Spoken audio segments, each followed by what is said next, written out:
GPS가 연결되었습니다. 김경래의 최강 시사 여의도 신호등.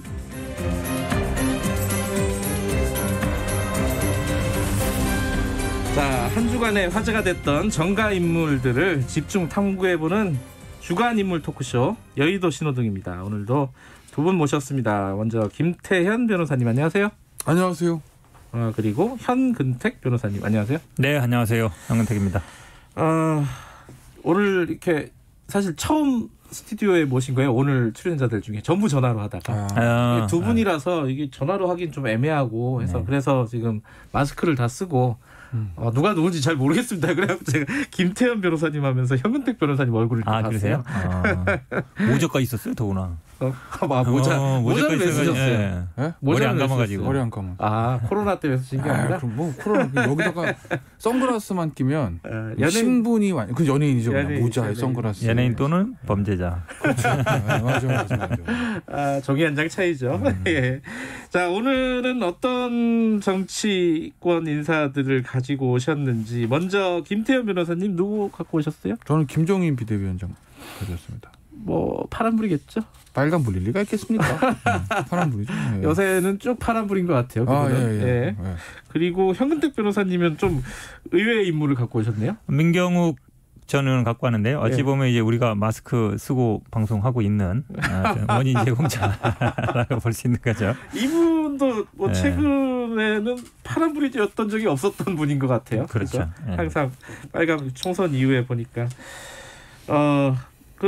민경욱 의원부터 좀 얘기를 해보죠. 좀 전에 저희가 그 제주도지사 원희룡 지사랑 인터뷰를 했는데 민경욱 의원이라고 얘기는 안 하는데 참 안타깝다 이런 표현을 쓰시더라고요.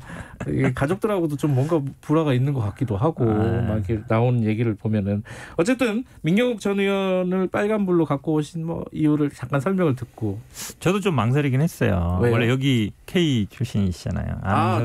저랑 되게 잘 알아요. 그러니까요. 보도국에서 꽤 오랫동안 같이 일했어요. 9시 뉴스도 하시고 뭐 특파원도 하셔서 이게 해도 되나 이런 생각을 좀 했는데 망설이진 않으시더라고. 그래가지고 어쨌든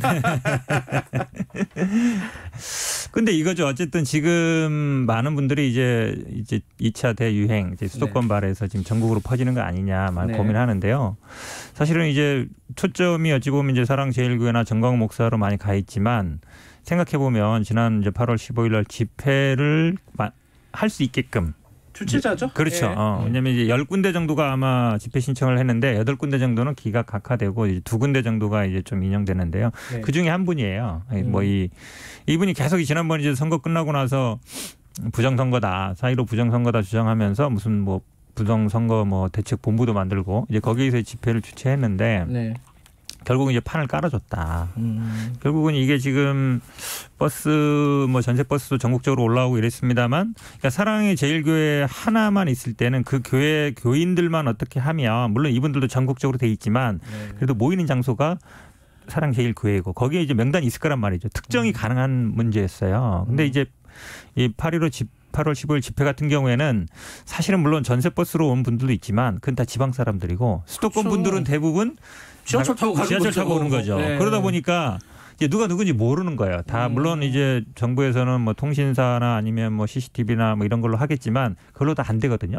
심지어 보니까 뭐 핸드폰 끄고 가라, 뭐 현금 써라 이러니까 오히려 안 되는 거예요. 특정이. 사실은 어찌 보면 우리가 제일 두려운 게 특정을 딱 할 수 있으면 그 사람들만 이제 검사를 하면 돼요. 이렇게 예를 들어서 지금 한 8,500 정도 뭐 검사를 했다 그러는데 자발적으로 한 2만 명 정도 참가했다 그러면 반 이상이 어찌 보면 공백 상태에 있는 거예요. 그러니까 제일 우리가 두려운 게 이거죠. 그러니까 막연한 두려움을 갖는 게 사실은 딱 특정이 안 되는 거. 그 사람들을 다 전수검사할 수 없다는 거. 이제 그런데 이제 원인 제공을 했다는 면에서 저는 이제 빨간불로 삼았습니다.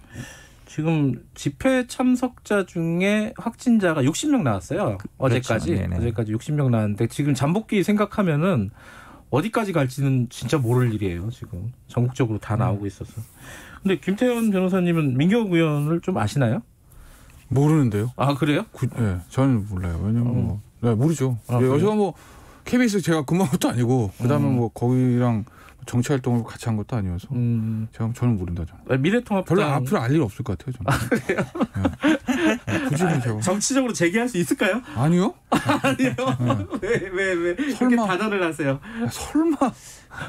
제기가 안 되죠. 보니까 굳이 언급하고 싶지 않다. 이런 뉘앙스 같아. 왜 계속 말을 시키느냐. 안 되죠. 되게 친하신 거 아니에요, 솔직히? 저는 원래 제가 친한 사람 나오면 이렇게 막 세게 얘기 못 해요. 네, 좀 제가 착해요. 그래서. 근데 무슨 말인지 모르겠고. 저는 정치 재개는 안 되는 거고. 뭐 이런 거죠. 결국 이제 지금 나오는 수는 얘기가 미래통합당의 책임 문제. 네. 이런 얘기를 하는데 저는 이거 8.15 집회나 이런 문제를 가지고 미래통합당에게 좀 책임을 전가라고 그래야 되나? 책임이 있다라는 시각에 저는 동의하진 않아요. 그러니까 예를 들면 이게 사실은 뭐 항상 많이 나온 얘기지만 미래통합당 지도부에서 야 하자 집회 한번 해봐. 네. 이럴 문제는 아닌 거잖아요. 지도부가 참석한 것도 아니고 당 중앙에서 오더가 수렴으로 내려간 것도 없어요.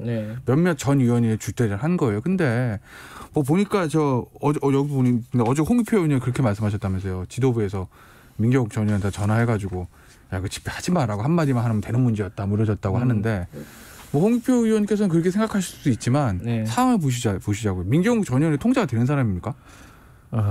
지금은 안 되는 것 같아요. 안 돼요. 그러니까 예를 들면 부정선거를 계속 제기를 했잖아요. 문제를. 그거 민경욱 전 의원이 부정선거 문제 제기한다고 민주당에서도 야 통합당이 선거에 불응하는 거 아니야. 그렇게 말씀 안 하시잖아요. 왜? 통합당 전체적으로 선거에 대해서 부정선거 이런 얘기를 안 하니까 지도부에서도 당 자체적으로 공식적으로 그렇잖아요. 뭐 낙선자들 중에도 그렇게 생각하는 사람이 있는지 모르겠어요. 그리고 민경욱 전 의원 그 난리 칠 때도 통합당에서 제어가 안 되는 거라고요. 그거는. 그런 사람이 8.15 집회한다고 법원에 허가까지 났는데 야 하지마 그런다고 안 하겠습니까? 저는 이 8.15 집회의 문제를 저 통합당한테 전가시키는 걸 너무 가혹한 거다. 또 하나 어제 이제 그런 어느 라디오인가 우상호 의원 나오셔서 그 말씀하시더라고요. 중앙 자체까지는 모르겠으나, 그러니까 중앙당 차원까지는 모르니까 중앙당 차원은 아니라는 것도 본인도 아시는 거예요. 지역위원회나 지역에서는 동원할 수 있는 가능성이 있다. 뭐 이렇게 말씀하시는 것 같은데 상식적으로 생각을 해보시자고요. 당원들이 지방에서 사람 동원하는 거 돈 들고 되게 힘든 거예요. 지역위원장들이.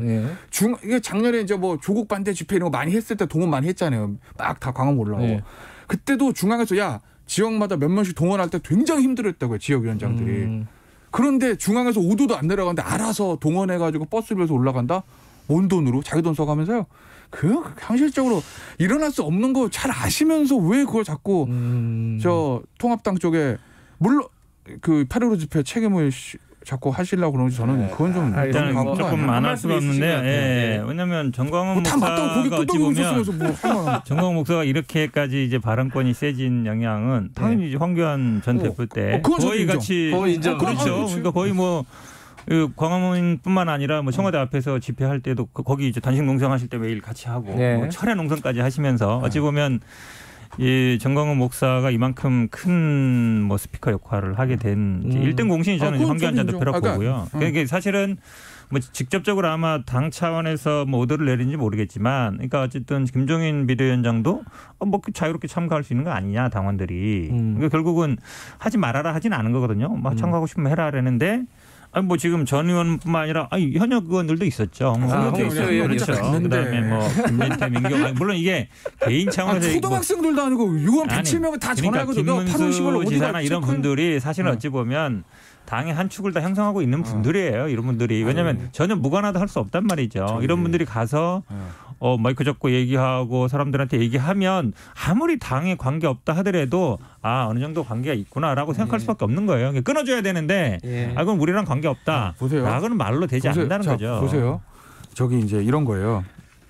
그 정광훈 목사를 누가 이렇게 키워줬느냐. 황교안 대표 맞죠? 맞아요. 그래서 총선 때 폭망한 거 아니겠습니까? 물론 그것 때문에 그거 많이 원인이 된 건 아니고 수많은 복합적인 원인이 있었죠. 어쨌든 그 원인도 있다고 저는 보거든요. 황교안 전 대표는 아니라고 생각하시면 모르겠으나 저는 그렇게 봅니다. 지금 당 지도부에서도 그렇게 봐요. 그렇기 때문에 어쨌든 그 정광훈 목사와의 그 관계 때 작년에 있었던 그거로 인해서 통합당은 폭망한 거예요. 그죠? 근데 이제 와가지고 그 과거에 그 키워준 그런 문제들 때문에 8.15 집회까지 책임 떠는 거 저는 그건 너무 가혹한 거라고 보고 그러면 아주 제가 무리한 굉장히 무리를 일으킬 수 있는 발언일 수 있는데 2012년 총선 때요. 당시 이제 민주당하고 저 통진당하고 선거 연합을 했습니다. 네. 그걸 통해서 이석기 전 의원도 어쨌든 결국 당선이 된 거예요. 네. 그 이후에 박근혜 전 정부 때 이석기 전 의원 내라놓으면 통진당 해산됐어요. 네. 그랬다고 해서 야 당신들 2012년에 민주당이 선거 연합해서 얘네 키워줬잖아. 이석기 전 의원 내라놓으면 책임져. 통진당 위원장 책임져. 이렇게 합니까? 안 하잖아요, 그건. 그쪽 당에서 괜히 그런 얘기 많이 했죠. 몇몇 사람들이 그런 거는 그걸 그렇게 볼 수 있는 건 아니잖아요. 똑같아 하는 거예요. 저도 빠져야겠다 이 얘기에서. 그리고 이제 하나만 더 제가 방역 전문가 제가 아닌데. 얘기하는 그거예요. 선을 그어줘야 되는데 어쨌든 선을 긋지 않고 뭐 약간 어찌 보면 이제 와서 이제 결과적으로 좀 확진되다 보니까 뭐 김문수가 잘못했다 이렇게 얘기하는데 그런 메시지들이 좀 사전에 나왔어야 되는데 이럴 위험이 충분히 보였단 말이죠. 근데 그게 있잖아요. 지금 말씀하신 대로 현 변호사님 말씀대로 이 선을 안 그어서 결국은 또 지지율 같은데 좀 문제가 생긴 거 아니야. 손해 아니냐. 미래통합당 입장에서도. 손해죠. 네, 손해잖아요 지금. 그래서 좀 명확하게 좀 얘기를 하고 책임질 사람들에 대해서 이 발언을 하고 메시지를 좀 정리를 했으면 좋겠다. 이런 거죠. 그 선을 긋는 메시지는 나오죠.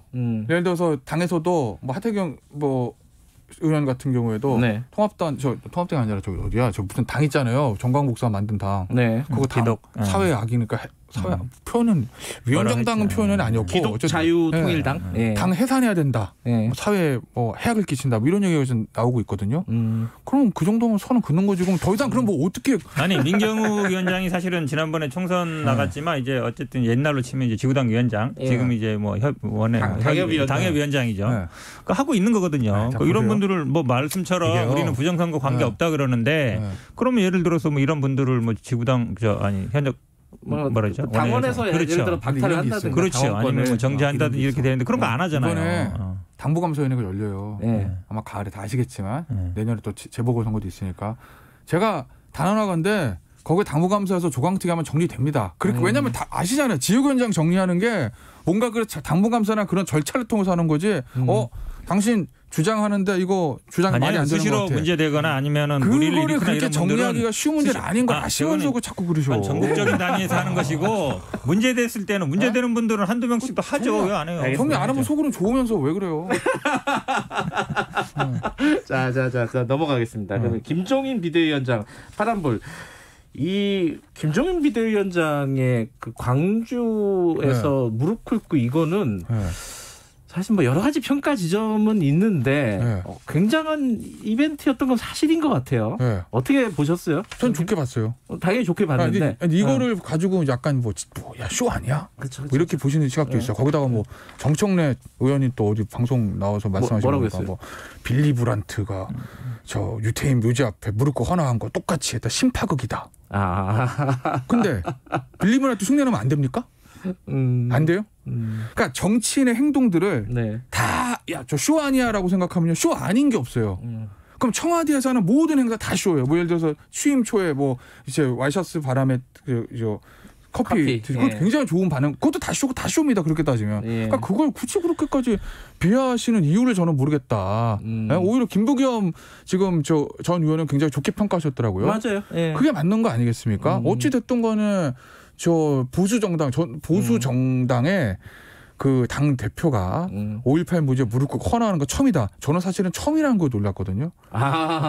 오히려 처음이라는 거예요. 왜냐하면 예를 들면은 저는 저 혼자 생각에 김무성 전 대표 같은 경우에는 하지 않았을까라는 생각도 해봤어요. 왜냐하면 김무성 전 대표 같은 경우에는 저 당시에 박근혜 정부 시절에서 미무리한 행진곡 그 문제. 그 부르는 걸 왜 자꾸 못하게 하느냐까지 얘기를 했던 사람이니까. 본인도 불렀고요. 실제로. 본인도 불렀고 행사 참여했고 저도 그래서 가서 헌화하고 무릎 꿇고 이건 한 번 줄 알았는데 그것도 아니더라고요. 그러니까 어떻게 보면 그게 처음이란 게 놀라운 사실이긴 하죠.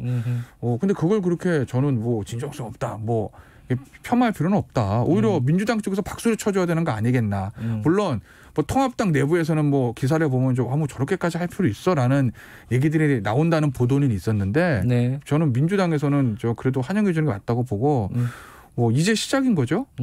그리고 아마 이걸 뭐 정치적인 효과를 노리고 했다라고 말할 수는 없지만 그 긍정적인 효과들은 조금은 이런 식으로 계속하면 나오긴 할 것 같아요. 저는. 물론 한 번으로 끝날 일은 아니죠. 네, 현 변호사님도 대체적으로 동의하시나요? 저도 잘했다고 봅니다. 예. 왜냐하면 뭐 이게 정치적인 목적은 당연히 있는 것이죠. 왜냐하면 호남, 그거야. 뭐. 그렇죠. 예. 호남에 공을 들이는 목적이고 아마 내년 뭐 서울시장 선거도 바라보는 것 같은데요. 근데 이제 모든 분들이 얘기하듯이 이게 한번 보여주기로 그치면 안 되죠. 그 광주의 분들도 얘기하지만 결국 뭐 진상규명이라든지 5.18 특별법이라든지 그런 걸 결국은 해야 되는 거거든요. 그러니까 정당이 하는 역할이 물론 이제 어떤 행사도 있지만 결국은 입법으로 하고 정책을 만드는 거거든요. 그러니까 정강정책에 넣는 건 쉬워요. 근데 정강정책 바꾸기는 또 정말 쉽습니다. 근데 이제 법을 만들거나 이거를 역진하지 못하게 하는 거 저는 그게 가장 중요하다고 봐요. 김태현 변호사님한테 요거 하나 여쭤보고 시간이 많지 않네. 이재호 전 의원이 그 얘기했어요. 인터뷰하면서 김종인밖에 안 보인다 지금. 네. 비대위 자체도 없는 것 같고 네. 뭐 당도 안 보이고 김종인 하나 딱 보이는 건데 너무 독주하는 것도 물론 그게 어디냐 싶기도 한데 그것도 좀 위험하다. 이거 어떻게 보세요? 저는 그게 어디냐 현재까지로서. 왜냐하면 모든 게 다 좋을 수는 없어요. 네. 지금 상황에서 할 수 있는 거 중요한 걸 하나를 제대로 하는 게 중요하거든요. 지금 예를 들어서 성적이 너무 안 좋아가지고 지금 뭐 할 수 없는 사람한테 학생들 국영수 다 잘해라고 하면 안 되잖아요.